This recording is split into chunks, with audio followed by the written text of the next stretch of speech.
Assalamualaikum warahmatullahi wabarakatuh. Langsung saja di sini saya akan menjelaskan tentang Miles and Haberman. Jadi Miles and Haberman ini dia itu mengungkapkan sebuah teori, yaitu analisis data kualitatif dilakukan secara interaktif dan berlangsung secara terus-menerus sampai tuntas hingga datanya jenuh. Lalu agar datanya jenuh itu apa sih yang dipakai untuk ukurannya? Jadi yang dipakai untuk ukuran agar datanya itu valid, yaitu dengan tidak diperolehnya lagi data dan informasi yang baru. Jadi datanya sudah mentok sampai di situ. Setelah itu dalam menganalisis data terdapat 3 tahap. Yang pertama yaitu reduksi, yang kedua penyajian data atau analisis data setelah pengumpulan data. Jadi reduksi data itu tadi sama dengan pengumpulan data atau assessment. Dan yang terakhir tahap penarikan kesimpulan. Jadi yang pertama itu kita mencari data-datanya terlebih dahulu. Untuk yang kedua di sini kita simpulkan, tapi ada kesimpulan sementara, bukan pure kesimpulan pada akhirnya. Untuk yang terakhir yaitu tahap penarikan kesimpulan, yaitu proses untuk mendapatkan bukti-bukti setelah adanya penyajian data itu tadi. Di sini dalam mereduksi data terdapat beberapa, atau pengumpulan data itu tadi terdapat beberapa langkah. Yang pertama yaitu meringkas. Jadi data atau kontak langsung dengan orang di kejadian, situasi dan di lokasi penelitian. Jadi di sini tuh memilih dan meringkas dokumen-dokumen yang relevan dari penelitian itu tadi. Yang kedua yaitu pengkodean. Di sini pengkodean digunakan dengan beberapa simbol. Kode dibangun dengan tingkat rinci tertentu. Kode dibangun dalam suatu struktur tertentu dan keseluruhannya dibangun dalam suatu sistem yang integratif. Yang ketiga yaitu pembuatan catatan objektif deskriptif. Yang keempat pembuatan catatan reflektif. Yang kelima pembuatan catatan marginal. Substansial merupakan catatan marginal. Jadi substansial ini salah satu masuk dalam catatan marginal. Yang keenam yaitu menyimpan data. Di sini ada langkah-langkah penyimpanan data. Yang pertama yaitu pemberian label. Jadi setelah dalam menyimpan data itu kita memberi label terlebih dahulu. Yang kedua mempunyai format yang uniform dan normalisasi tertentu.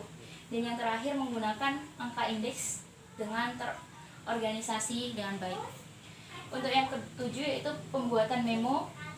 Untuk yang kedelapan analisis antar lokasi. Dan yang 9 pembuatan ringkasan antar lokasi. Jadi antar lokasi karena penelitian itu tidak dilakukan dalam satu lokasi tertentu. Jadi bisa di lokasi A dan di lokasi B dengan orang yang berbeda.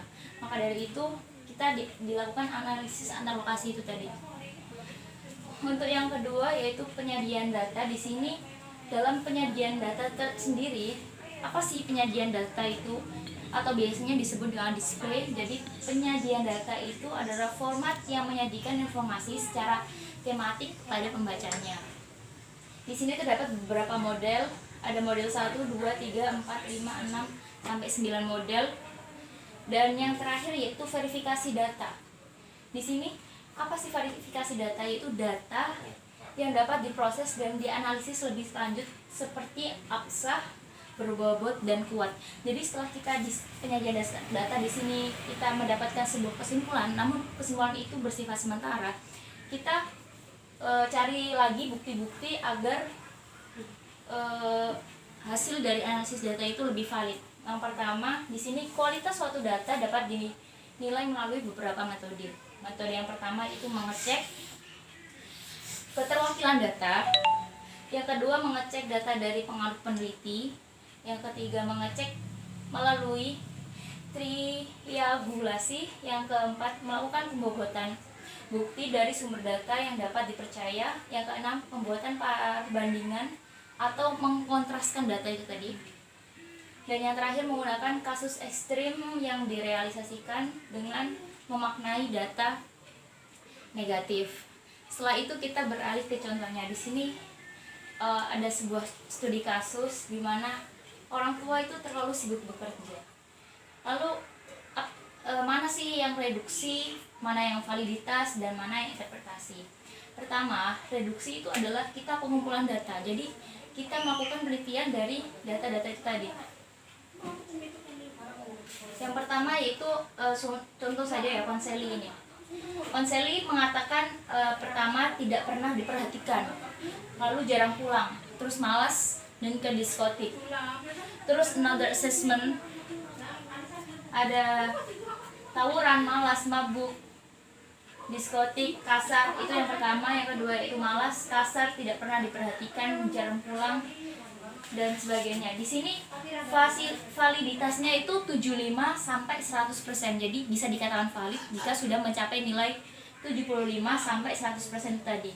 Di sini kita cari itunya. Kode A seumpama di sini tidak pernah diperhatikan. Di sini kan kita kasih kode A. Kita hitung kode A ini ada berapa sih validitas, apakah mencapai validitas atau tidak. Satu kayak A ya, seumpama 1, 2, 3, 4, ada 4. Lalu bagaimana cara menghitungnya? 100% dibagi ada 5 data itu tadi, dikalikan 4, hasilnya tadi 4 sama dengan 80%. Berarti di atas 75%, artinya tidak pernah diperhatikan, masuk ke dalam valid. Jadi datanya itu tadi valid. Di situ dan seterusnya ada 80%, 60%, 20%, 40%. Dan jika di bawah validitas itu tadi, maka akan masuk ke dalam catatan. Itu disebut dengan validitas. Setelah itu kita beralih ke interpretasi, yang mana pertama orang tidak pernah diperhatikan. Pertama tidak pernah diperhatikannya, lalu kita tarik garis interpretasinya. Kenapa? Karena tidak pernah diperhatikan, jadi anak itu menjadi malas. Dan selain malas juga jarang pulang. Karena jarang pulang, ternyata dia pergi ke diskotik. Ke diskotik dia mabuk. Pas mabuk dia ternyata melakukan tawuran dan akhirnya berkata kasar tadi. Sekian, assalamualaikum warahmatullahi wabarakatuh.